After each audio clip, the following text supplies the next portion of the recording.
꽤 오래전 일입니다. 마을회관에서 연말 노인회 모임을 하는데 어르신 한 분께서 뒷정리를 하고 있는 저희 성도님께 이제 그러시더랍니다. 아무개 엄마, 요즘 교회 나간다며? 그럼 똑바로 다녀! 이제 그랬다는 거예요.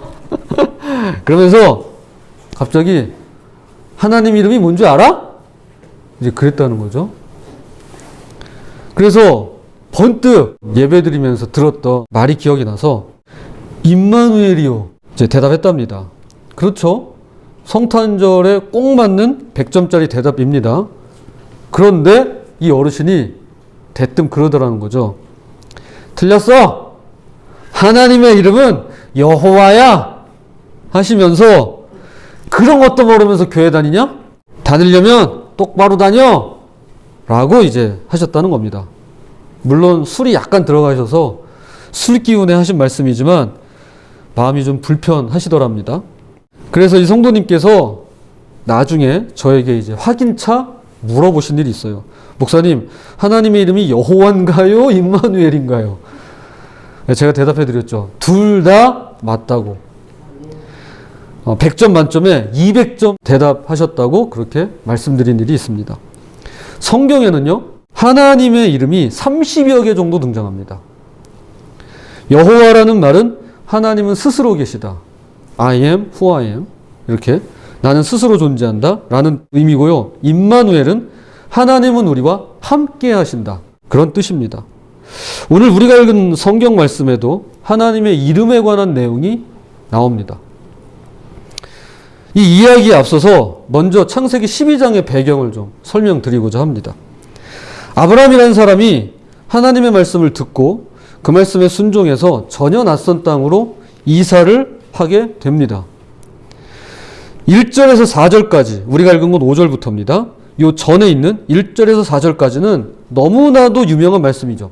본토 친척 아비집을 떠나서 너에게 지시할 땅으로 가라. 너는 복의 근원이 될 것이며 너의 이름을 창대케 할 것이다. 너를 축복하는 자에게 복을 주고 너를 저주하는 자에게 저주를 내리겠다. 땅의 모든 민족이 너로 인하여 복을 받을 것이다. 라는 내용의 말씀으로 이것은 하나님께서 아브라함에게 하실 일을 기록하고 있습니다.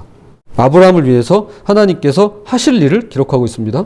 그리고 이어지는 오늘 본문은 그 말씀에 순종해서 아브라함이 실천하고 행한 일들을 기록하고 있습니다. 5절, 6절 아브라함이 그의 아내 사레와 조카 롯과 하란에서 모은 모든 소유와 얻은 사람들을 이끌고 가나안 땅으로 가려고 떠나서 마침내 가나안 땅에 들어갔더라. 아브라함이 그 땅을 지나 세겜 땅 모래 상수리 나무에 이르니 그때 가나안 사람이 그 땅에 거주하였더라. 아브라함은 온 식솔들을 데리고 하란이라는 도시를 떠나서 가나안 땅으로 들어갑니다. 그리고 처음 도착한 곳이 세겜 땅 모래 상수리 나무가 있는 장소입니다.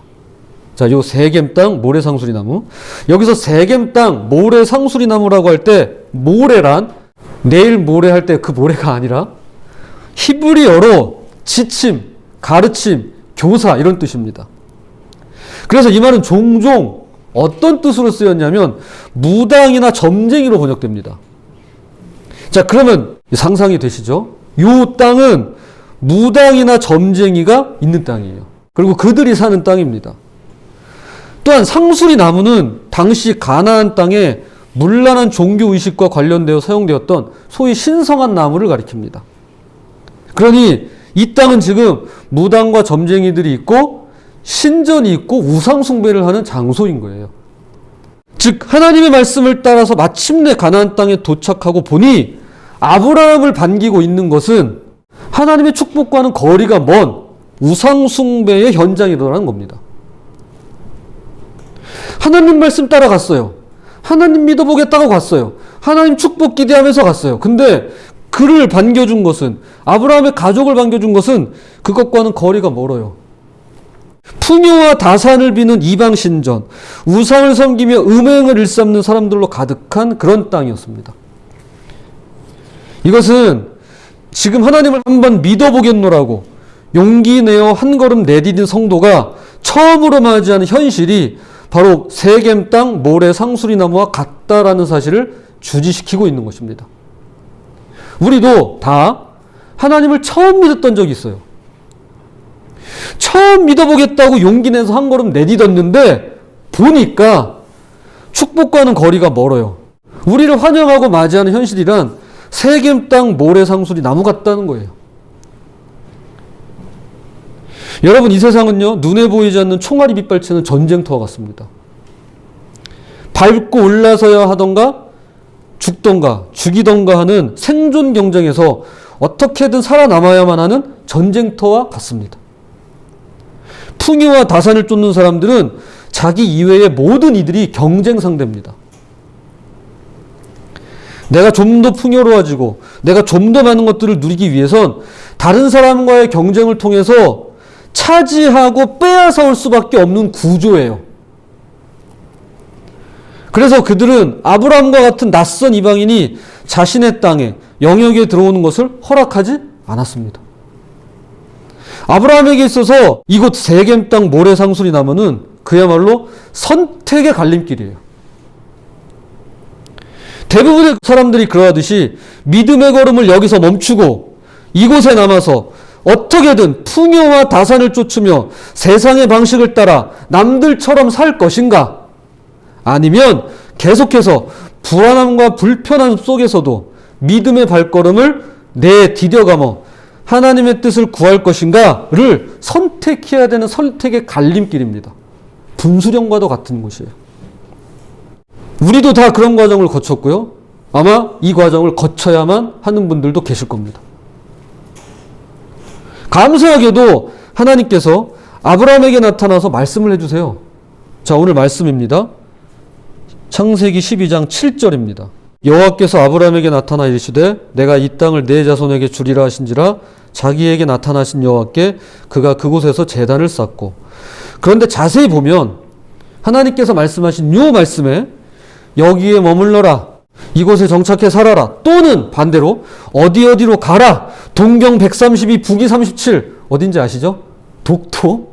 뭐 예를 들어 이렇게 좌표를 찍어서 그곳으로 이동해라 라는 말씀이 아닙니다. 가라 마라 이런 게 아니에요. 처음에 하셨던 1절에서 4절 우리가 읽진 않았지만 그곳에서 하셨던 말씀과 크게 다르지 않아 보입니다. 복을 주겠다, 큰 민족을 이루겠다, 내 자손에게 주겠다라고 하는 장래의 약속뿐입니다. 어떻게 이루시겠다라고 하는 약속뿐이에요. 저는 이것이 하나님께서 처음 믿음의 발걸음을 내딛고 계속해서 그 길을 걸어오겠다고 고백하는 그분의 자녀를 이끌어 가시는 방법 중에 하나라고 생각합니다. 그 자리에 멈춰서면 모르겠어요. 그런데 그럼에도 불구하고 나는 불안함을 안고 불편함을 안고 믿음의 걸음을 내딛겠다라고 고백하는 자들을 이끌어 가시는 하나님의 방법 중에 하나입니다. 혹시 여러분 유머 1번지라고 아실까요? 거기에 보면 코너 중에 부채도사라는 코너가 있었어요. 무릎팍도사 말고 부채도사. 기억나시나요? 네, 성재 씨 기억나세요? 기억 안 나요? 부채신이요, 부채신이요, 뭐 이렇게 해가지고, 예. 이렇게 전보로 오면 그러는 거예요, 이제. 부채신이요, 부채신이요, 가정 문제입니까? 아니다? 그 다음에 뭐, 부채신이요, 부채신이요, 그럼 직장 문제입니까? 그렇다? 그리고 오른쪽, 왼쪽 이렇게 넘어지면서, 그렇다, 아니다, 뭐 이렇게 하는 거예요. 여러분, 하나님은 그런 분이 아니세요. 구체적으로 말씀하실 때도 있지만, 큰 틀에서 우리의 자율성을 존중하시는 분이 하나님이십니다. 하나님은 이미 우리에게 뭘 주셨냐면 이성을 주셨어요. 그리고 감성을 주셨어요. 큰 틀에서 하나님은 우리가 자율적으로 선택하기를 바라시고 하나님은 그 자율성을 존중하시는 분이세요. 그래서 어떻게 합니까? 아브라함은 어떻게 해요? 이동해요. 나는 여기서 살 수 없다라는 거예요. 세겜 땅 모래상수리 나무에서 나는 살 수 없다. 이곳에 남아있을 수 없다 해서 그는 옮깁니다. 우상과 신전이 있는 당시 가나안 문화의 중심지에서 그는 발걸음을 옮겨요. 어디로 가나요? 더 남쪽으로 내려와서 산악지대로 이동합니다. 동쪽으로는 아이성이 있고, 동쪽은 이쪽이에요. 아이성이 있고, 서쪽으로는 베델이라는 도시가 있어요. 그 사이의 산악지대에 그가 장막을 치고 터전을 잡습니다. 그리고 그곳에서 아브라함이 한 일이 있어요. 바로 여호와의 이름을 부릅니다. 자, 이제 이 이야기를 하려고 여기까지 온 거예요. 자, 말씀을 한번 읽어볼게요. 8절입니다. 거기서 베델 동쪽 산으로 옮겨 장막을 치니 서쪽은 베델이요 동쪽은 아이라. 그가 그곳에서 여호와께 제단을 쌓고 여호와의 이름을 부르더니. 아브라함은 그냥 제단만 쌓고 제사만 드린 게 아닙니다. 오늘날로 바꿔 말하면 이렇게 모여서 예배만 드린 게 아닙니다. 어떻게 했어요? 그 다음에 여호와의 이름을 불렀습니다. 아브라함은 가나안 땅으로 처음 이주해 들어와서 세겜 땅 모래상수리 나무에 도착했을 때 그곳에서 이미 처음 제단을 쌓고 하나님께 제사를 드린 일이 있어요. 자, 말씀을 한번 읽어볼게요. 7절입니다. 여호와께서 아브라함에게 나타나 이르시되 내가 이 땅을 내 자손에게 주리라 하신지라. 자기에게 나타나신 여호와께 그가 그곳에서 제단을 쌓고, 그곳에서 즉 세겜 땅 모래상수리 나무에서 아브라함은 제단을 쌓았더랬습니다. 예배를 드렸습니다. 그러나 여호와의 이름을 부르진 않았어요. 분명히 다르죠. 뭔가가 있습니다. 세겜 땅 모래상수리 나무에 도착해서 드린 예배와 그곳에서 자리를 옮겨 거처를 옮겨 마침내 정착한 산악지대에서 드린 예배는 분명히 달라도 달라 보입니다. 도대체 그게 뭘까요?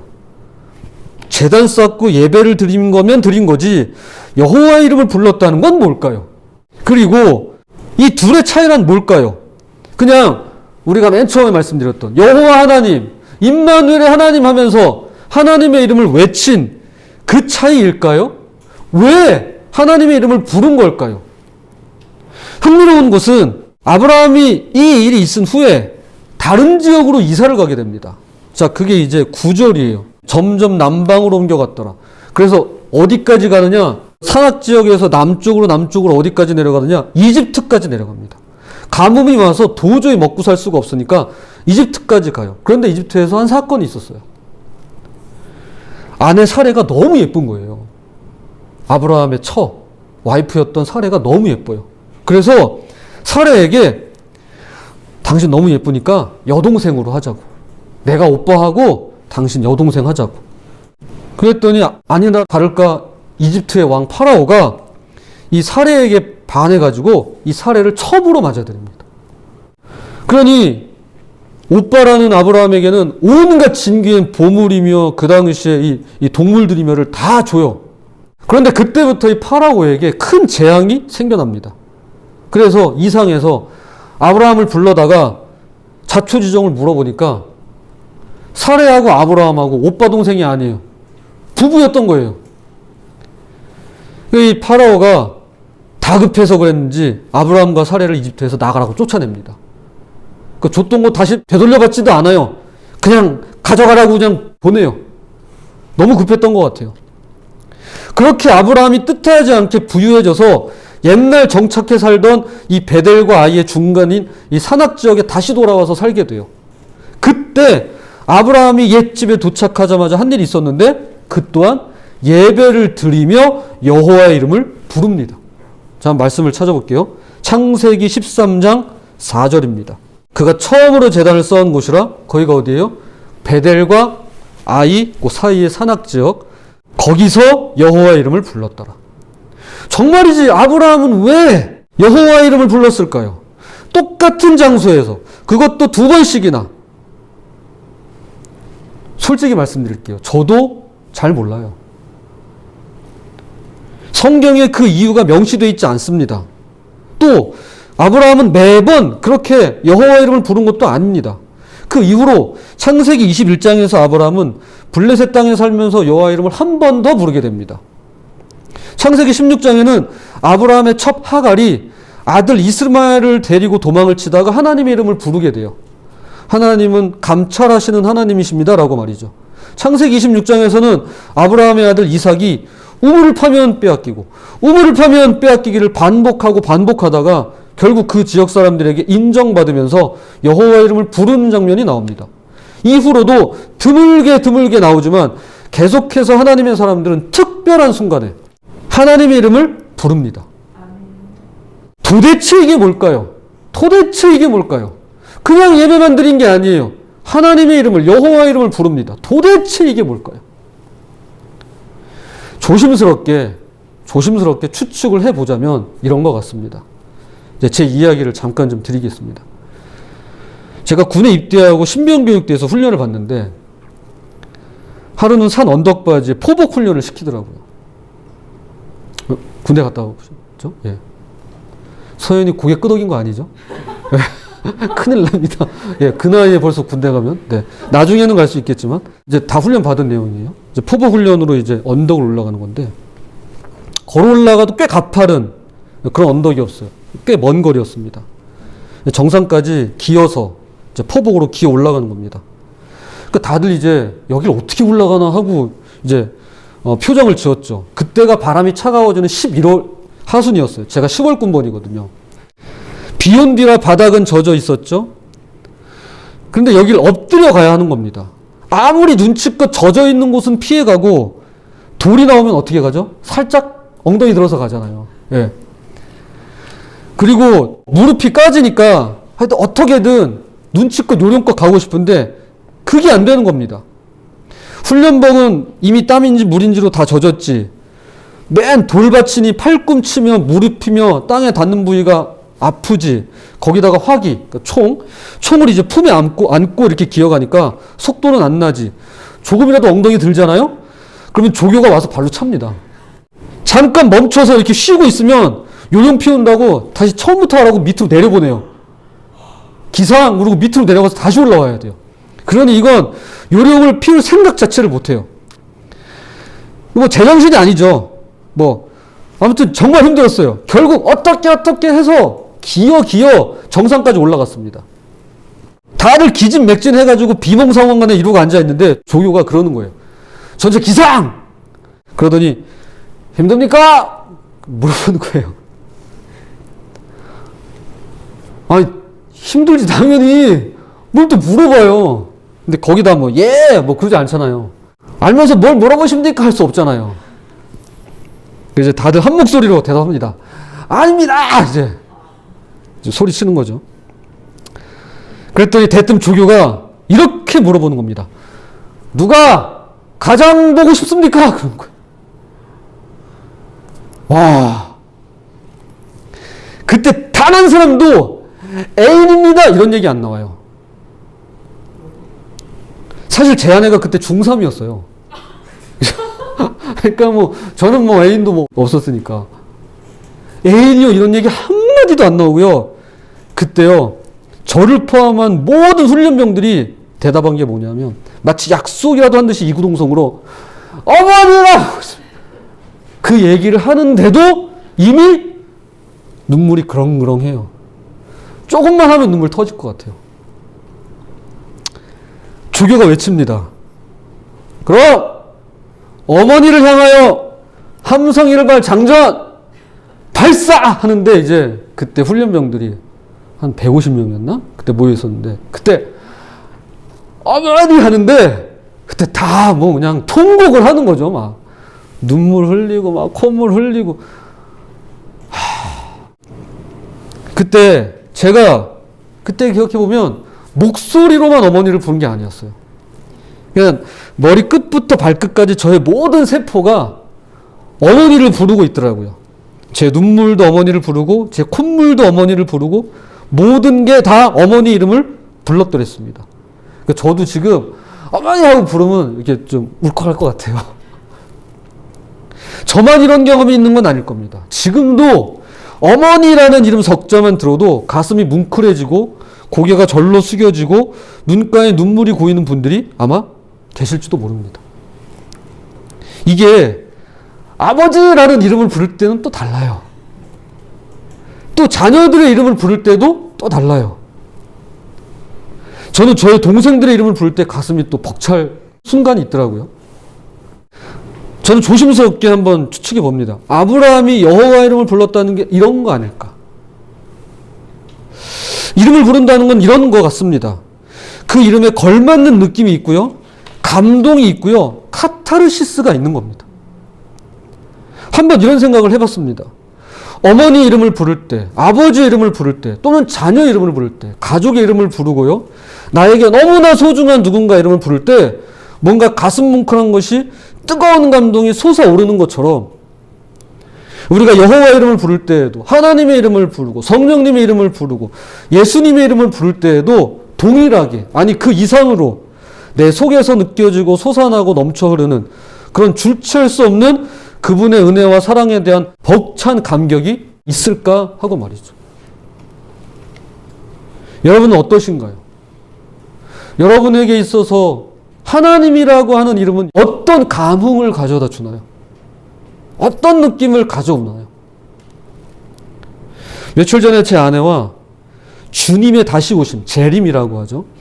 이 재림에 대해서 이야기를 나눈 일이 있습니다. 그러면서 언제 오시냐, 어떻게 오시냐는 내용이 아니라, 그런 내용이 아니라 어떤 느낌일 것 같냐라고 하는 주제로 이제 대화를 나누게 됐습니다. 제가 그랬죠. 내 아내는 예수님 만나면 아마 펑펑 울 거라고. 그랬더니 맞대요. 자기는 예수님께 미안한 것도 많고 뜻대로 살지 못한 게 너무 많아서 울 것 같다고 하더라고요. 근데 제 생각은 조금 다릅니다. 물론 잘 못하고 불충한 것도 있겠죠. 그런데 이건 친밀함의 문제예요. 정말 가깝고 깊은 사이면요, 눈물이 날 수밖에 없습니다. 헤어질 때도 아쉬움에 눈물 나지만 만날 때도 반가움에 못 이겨 눈물 납니다. 눈물은 그런 거예요. 그 관계가 얼마나 친밀하고 깊은가를 보여주는 척도가 바로 눈물이라고 저는 생각합니다. 제가 가끔 우스갯소리로 말씀드리지만 나중에 우리가 주님을 만나요. 그때 주님 말씀 많이 들었습니다 하면서 악수나 하는 사이라면 부유하게 살았을지는 몰라도 남부럽지 않게 살고 멋지게 살았을지는 몰라도 잘 살았다고는 볼 수 없을 겁니다.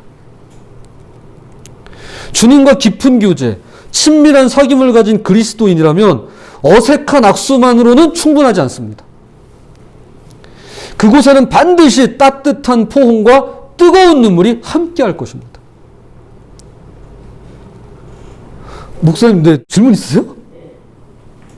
오늘 새벽에 말씀 듣다가 주님 하면서 울고 어제 저녁에 말씀 듣다가 계속 우는 것 같아요. 네. 고맙습니다. 그러네요. 바로 그 삶이네요. 네, 맞아요. 고맙습니다. 저는 질문이 있다고 하는 줄 알고. 고맙습니다. 바로 이렇게 또, 네네네. 고맙습니다. 맞아요. 그럴 수 있어요.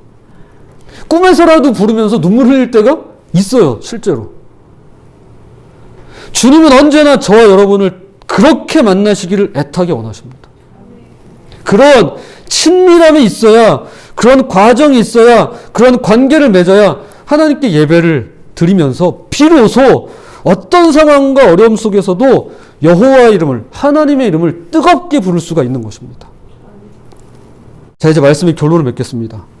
인류 역사상 여호와의 이름을 최초로, 그것도 자발적으로 부르게 된 사건이 창세기에 등장합니다. 그건 아브라함의 이야기가 아니에요. 그보다 더 이전의 이야기예요. 바로 에노스라고 하는 자입니다. 한번 말씀을 찾아볼게요. 창세기 4장 26절입니다.